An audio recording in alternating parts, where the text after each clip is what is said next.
আজকের খাবারটা বেশ হয়েছে। এমন খাবার যদি রোজ পেতাম। হ্যাঁ, বৌদির রান্না তো তোমার কাছে বেশ লাগবে। আর আমি যা রাঁধি তা তো মুখে রোচে না। আমি কি তাই বলেছি নাকি? আমি বলেছি আতিথেও তার কথা।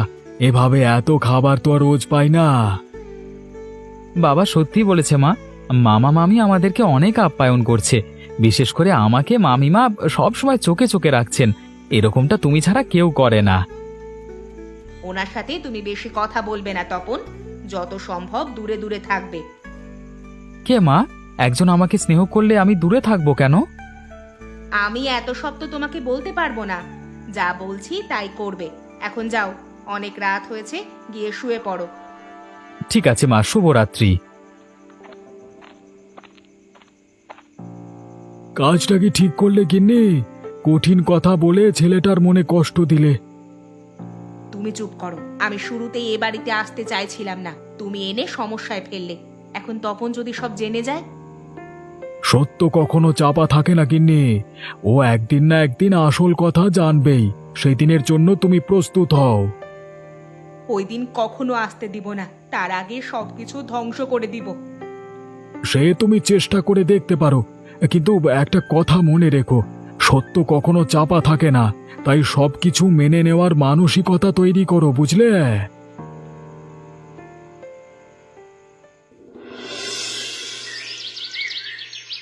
অনেকদিন পর পিসিমা এলো। ও মা, তুমি পিঠা বানাবে না? পিঠা তো বানাবই, কেবল তো ওরা এলো। আমাকে একটু সময় দিবি তো নাকি?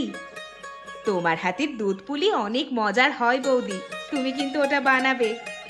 শুধু দুধ পুলি কেন খাবে পিসি? দুধ পুলি, ক্ষীর পুলি, চন্দ্র পুলি সব বানাবে মা। পারিস তুই বানাতে?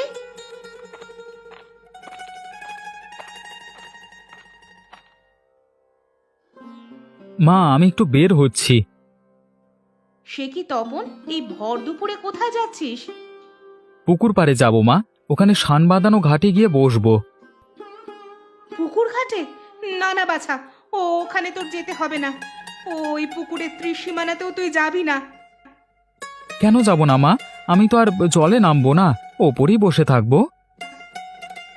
মায়ের কথা মানতে হয় বাছা, ওখানে তুমি যেও না। পুকুরটা বড় ভালো নয়। ঠিক আছে, আপনারা যখন বলছেন আমি যাব না। তাহলে আমি বাগানের দিকে যাচ্ছি, ওখানে যেতে তো সমস্যা নেই। ওই পুকুর ছাড়া যে কোনো জায়গায় তুমি যেতে পারো, কোনো সমস্যা হবে না।